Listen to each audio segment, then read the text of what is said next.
aminareo rehetra ny riavana ny fahasoavana sy ny fiadanana avy amin'Andriamanitra raintsika sy Jesosy Kristy Tompo. Amen. Alady ny Trinité ity anio ity. Alady ihany koa izay natokany foibe fitsekema hitondranam-bavaka ny trano pirinty i marivo lanitra. Kanefa ihany koa alady izay amaranana ny vokatra reto sampana lehilahy kristianina ireto eto amin'ny fitandremana Ankadikely. Kanefa ihany koa alady izay natokany izao tontolo izao atsiarovana ny reny, koa dia miarahaba ny reny rehetra mahatratra ity andro ity, bonne fête daholo. Ny filazany tsara araka ny jaona riavana no hotoriana akana ny afatr'Andriamanitra amin'ity anio ity, ary ny aselikia no andravaka izany toriteny izany amin'ny alalan'ny hira izay tanterahan'izy ireo. Filazany tsara araka ny jaona toko 5 ny 17 hatramin'ny 17 ary asitrakareo dia mba hoe ho ambany masontsika izany, azontsika manaraka tsara ny afatr'Andriamanitra amin'izao anio izao. Alady farany ity riavana, azontsika mandinika ny loha hevitra hoe miasa ao amin'ny mino ny fanahy masina. Afatra tsotra ihany riavana no entina amintsika amin'izao anio izao. Izay asan'ny fanahy masina, isika mino izay asan'ny fanahy masina dia mijoro tsara amin'ny mahazanak'Andriamanitra. Hitantsika izany eo amin'ny 17 sy ny 19. Ny zava-misy mantsy riavana ato amin'ity jaona toko 5 ity dia andro firavoravoana tany Jerosalema, dia mba niakatra nakany Jerosalema avokoa ny olona rehetra ankalaza n'Andriamanitra no izany andro firavoravoana teo amin'ny Jiosy izany. Rehefa tonga tany Jesosy Kristy dia nifanena tamin'ny lehilahy anankiray izay narary nandritra ny 70 taona, 38 ans narary. Dia nanasitrana azy mba ataony fandrinao dia mandehana. Rehefa sitrana dia tezitra ireto Jiosy reto. Tsara riavana manamarika fa rehefa tenenina ny hoe Jiosy ao amin'ny filazantsara araka ny jaona, ao amin'ny filazantsara araka ny jaona ihany, dia manondro ireo fariseo, mpanorandalàna sy ireo Jiosy sasantsasany izay nanohitra ny Jesosy. Rehefa hitan'ny Jiosy zany zavatra nataon'i Jesosy zany, satria moa andro sabata ny andro, lalàna teo amin'ny Jiosy rehefa sabata dia tsy mahazo manao raharaha, tsy tokony hisy hanao zavatra mihitsy, fa andro natokana ho an'Andriamanitra io. Dia rehefa nanasitrana ity lehilahy ity Jesosy dia tezitra ireto Jiosy reto. Fa tsy izay ihany natezitra azy, fa ny tena natezitra azy mafy. Dia nitenenan'i Jesosy hoe izaho zanak'Andriamanitra. Fiheveran'i Jiosy an'izany mantsy dia teny ratsy an'Andriamanitra izany, miteny ratsy an'Andriamanitra, ary tena tsy zakan'izy ireo mihitsy raha olombelona no miteny hoe zanak'Andriamanitra, Andriamanitra andro raiko. Andeha riavansika hanahaka an'i Jesosy Kristy.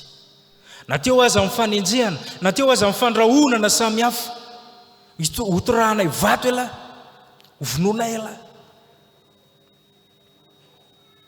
tsy niemotra tamin'ny mahazanak'Andriamanitra azy Jesosy Kristy. Rehefa nandrahoana zany reto Jiosy reto, Jesosy tsy niteny mihitsy hoe lay maty izany fa tsy zanak'Andriamanitra izany ahy. Raha mba ianao ny teo amin'ny toeran'i Jesosy, mba inona nataonao hoe ianao mba ahoana manoloana izany?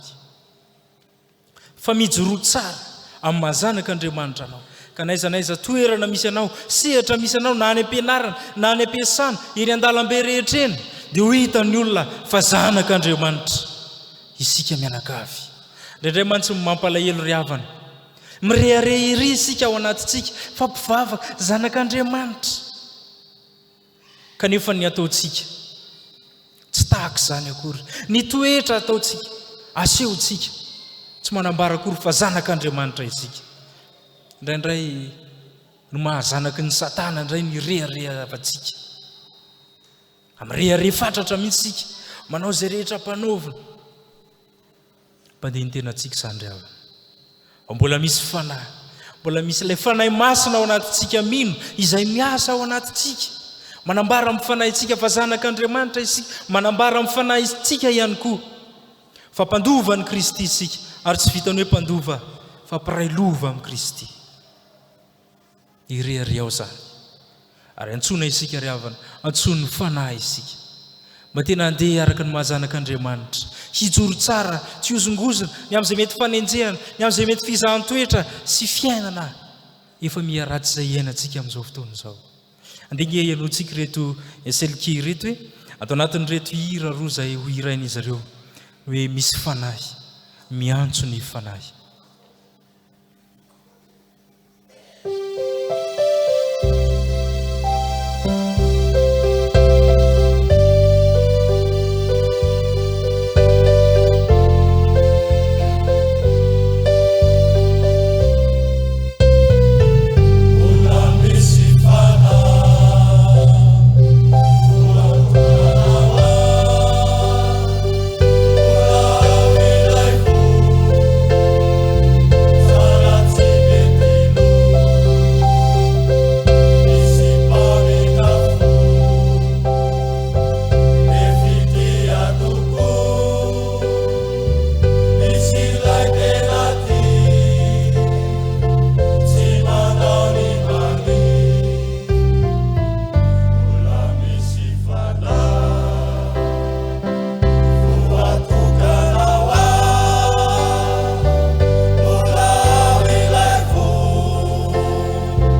may afa-tsy Jesosy Kristy irery. Ireo manodidinanao fa maizy tsy ampy, lazao aminy anio fa ny finony no tsy ampy. Anio aminy ko fa tsy misy ny may afa-tsy Jesosy Kristy irery.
No fomba fanao ny fivavana lasa kilala. Jereo faramandrika no mamoto ity tany, tomany sikikika tratrain'ireo mijaly. Erisetra sy ny ady no fomba fanao ny fivavana lasa kilala. Miantso e ny fanao ritany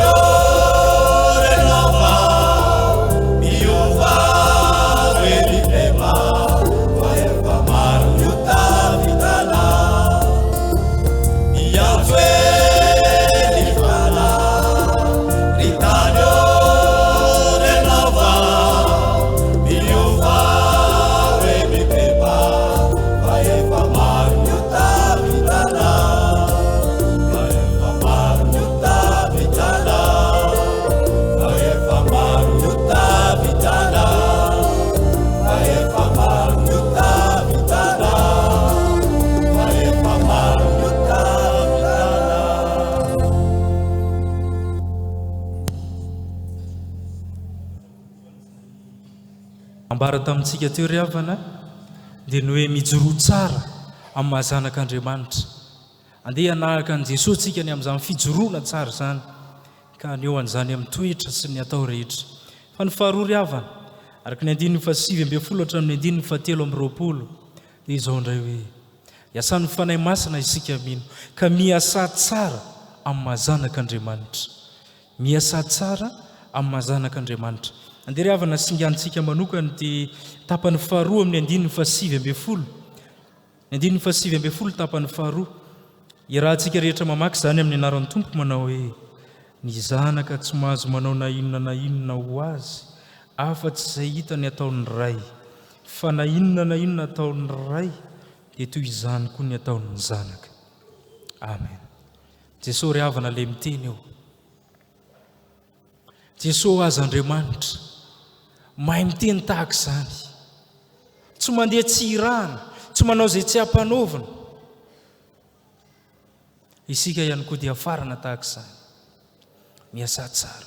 Izay ataon'Andriamanitra no ataontsika, ary anankiray amin'ny mahazanak'Andriamanitra antsika izany ry havana. Izay asa mpanaoviny ray no ataontsika, dia ny sitrapony zany izay tia ny ainatsika isan'andro san'andro. Ka mba hiteny tahaka ny mpanao salama ihany koa isika manao hoe ny anao ny sitraponao Andriamanitra no sitrako, ary ny lalànao no atao anatiko. Zavatra mampalahelo manko ry havana indraindray dia rehefa Satana no maniraka atsika hanota hanao ny asany, mikely aina fatratra mihitsy sika manao ny asan'ny Satana, mankatoa azy, ary indraindray aza mandeha tsy voiziny sika, tsy mila baikony akory dia manao. Fa rehefa mba Andriamanitra ilay niteraka anao no mba maniraka atsika, no mba mila atsika, dia toa mampifilafila isika.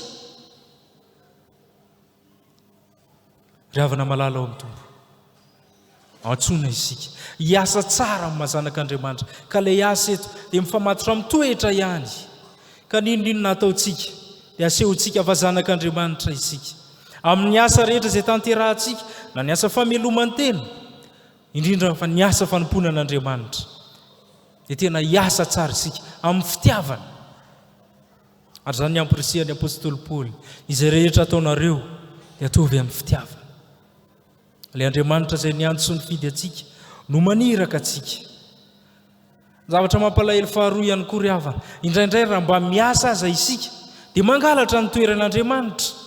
Andinge jerentsika ny 2:20 2:20 iraha antsika mamaky any amin'ny anaran'ny Tompo. Fa ny iray aza tsy mitsara olona, fa ny fitsarana rehetra dia nomen'ny zanaka. Indraindray isika rehefa mba hiasa ihany aza dia mitsaratsara ny namantsika. Ao anatin'ilay hoe mitsaratsara ry havana, ny ao ambadika izany ny ngeza indrindra dia ny hoe manameloka, ny miampanga. Andriamanitra ray aza ry havana tsy mitsara, fa nomeny an Jesosy Kristy ny fahefana ho amin'izany, manana fahefana ho amin'izany izy, kanefa tsy manao izany. Fa isika maika ery isika rehefa mba diso ny namantsika. Za ve mba zao, za ve mba sekolelady, za ve ny dekona, za ve ny eselike, sy ny sisa sy ny sisa. Tsy ry havana. Mila mijery ny tena antsika isika ao anatin'ilay asa tsara tanterahantsika izany. Ka ilay fanahy masina ao anatintsika no hery manosika atsika hanao asa tsara any amin'ny sehatra rehetra izay aniran'Andriamanitra atsika. Naiza na amin'ny fotoana manahoana na manahoana. Ny hafatra ary dia izao. Tsy nanao asa tsara ve ianao? Nikely aina tamin'ny asan'ny Satana ve ianao fa tsy tamin'ny asan'Andriamanitra? Mbola fotoana izao ry havana, andrenesanao izany ten'Andriamanitra izany tsika sendrasendra, ahafahanao miverina, modia ianao fa mbola fotoana izao. Mba hirianao koa ve izany? Fa reto eselike dia miteny mihitsy hoe faniriako. Ary ny farany hira izay tanterahan'izy ireo. Mialohan'ny farany dia ny hoe mifankatiava. Aza mba mifampitsaratsara, aza mba mifampiapanga, fa ny devolo mpanao izany. Fa mifankatiava tsara. Ny hira telo izay tanterahan'ireo teselike reto dia mitondra lohateny hoe modia, faniriako, mifankatiava.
Vamos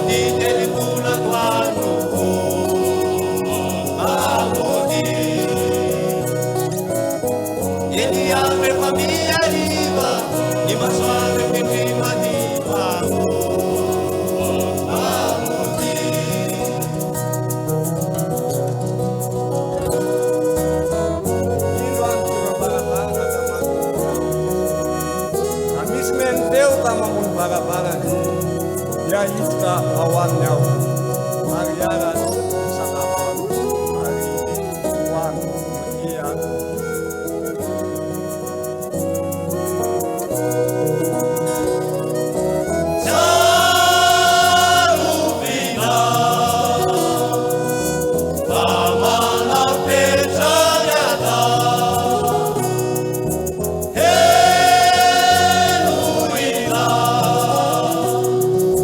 Sao teu minha ansiedade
faly aoenandresy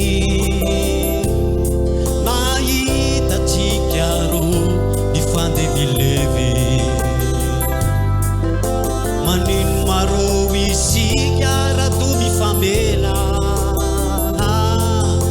satria tanjony iray de ipotiana tsy vitany zezera fotsiny baba nafanakianana mamoamoa ireve fisika miaraka mifamisana miara-miasa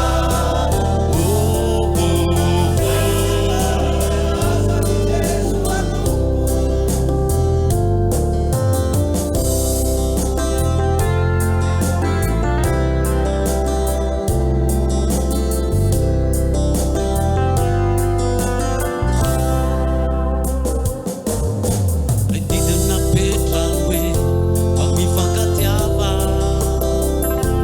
tsy mitotono ano sady tsy babohaza fisika milaza fampianany no ny zarazara miadoloany indrisy tsy mba mifanaja tsy vitany fisesera na fotsiny baba nafanakianana mamoamoa ireo bebe fisika miaraka mifamisana miara-miasa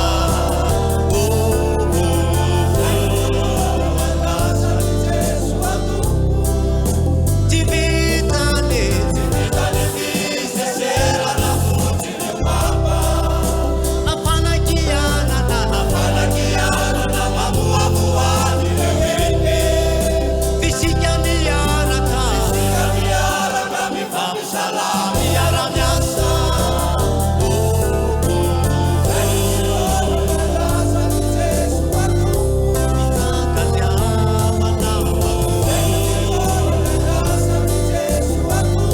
tsy mety zareo ny mifanarazy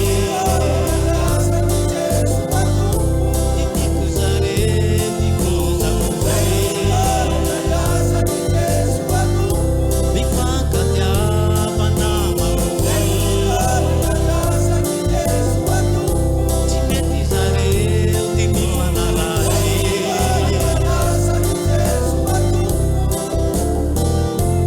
mifankatiave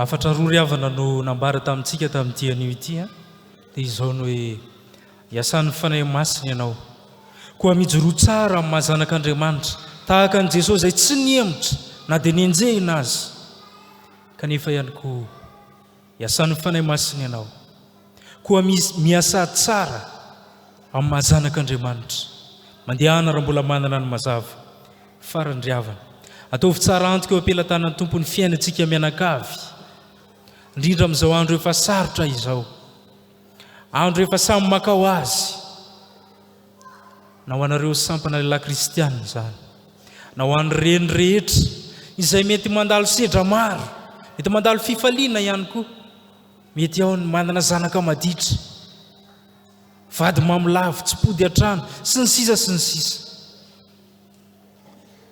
mijoro tsara ho zanak'Andriamanitra fa tsy zany akory ny andeha hiamorana fa miasa ao anatintsika ny fanahy masina ilay fanahy mahery sy fitiavana ary fahononan-tena miasa tsara ihany koa amin'ny mahazanak'Andriamanitra ary tsy ho an'ny anselikesany reny ihany fa ho antsika fiangonana manontolo na inona andraikitra ao any amin'ny fiarahamonina any na inona zara fanomponao aty amin'ny fiangonana dia hijorosy ataovy tsara antoka zay no hira amarana ny reto eselike retony ao anatin'izao toriteny izao tsara antoka dia ianotsika tsara ny tononkira eo n'Andriamanitra reriny voninahitra amen.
hoaniny ilay tokana miavaka ianao roneny ilay modeliko foana eny rehetra eny fotoana androany natokana ho anao ara-paina roneny amin'izao fotoana izao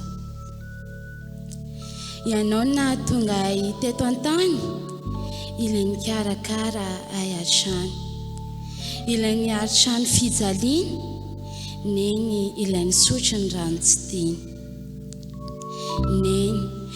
neny ilay mahery foana amin'ny zavatra atao ilay be fitiavana ilay tsy mba mandao manambitambiay tsy mamela hipetrapetra ilay tia foana na dia indraindray maditra ianao ilay miezaka mitraka ao anaty olana tsy mora kivy ilay mitady vahaolana tsy mba mamela irery eo amin'ny fiainana satria neny irery no hany fitarainana neny tsy lafatra ny tena fa manana adisony raha nisy nitsiny ety dia ity ao amin'ny foana neny tiako ianao satria nahitako masoandro ka tsy ho adinoana ireo anatrao isan'andro